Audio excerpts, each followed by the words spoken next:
I believe in connecting people, and the two human assets in any business is the employees and the customers. So whether it's working with employee engagement or working with customer engagement, they're normally the two responses that I have. And that really is it. How do I spark energy into those businesses, and how do I help businesses with their employees and their customers? Most common problems I see across varied industries and sectors that I work with, whether it's small to medium-sized businesses, large stadiums, pharmaceutical companies, educational institutions, it's like they've lost their way slightly, their purpose, and therefore the staff aren't feeling it and aren't connecting to purpose, and the customers most certainly aren't feeling it.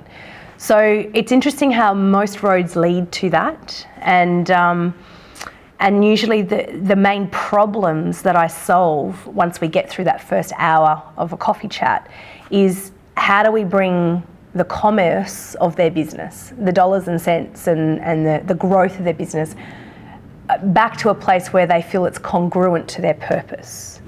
So commerce with purpose, and my belief is that it's through your people, both customers and employees.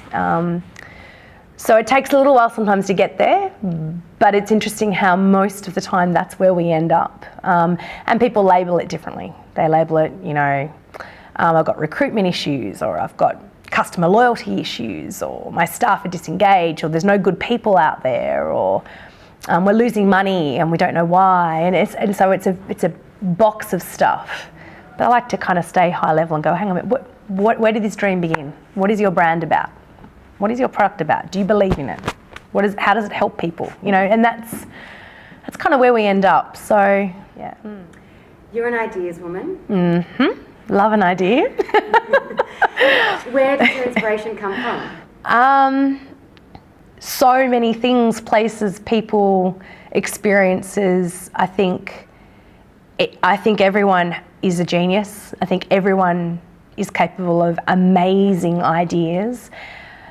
The trick is giving yourself the space and the time to see it, let it reveal itself, and then when it does, harness it and write it down or record it or take a photo of it, and allow yourself the time in your working day or week to be creative and let the ideas bubble up, and almost sort of like a sieve, is that something worth looking at to implement, or is that just a really cool idea?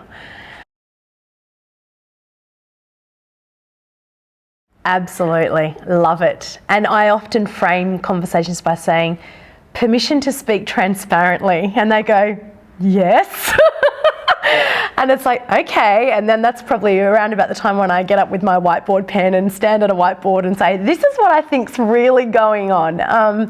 But going back to your comment before about trust, you make those judgment calls along the journey when you feel they're ready, and they trust you enough to have a confrontational conversation, or a conversation that can be really revealing and sort of make them sit back and go, oh wow.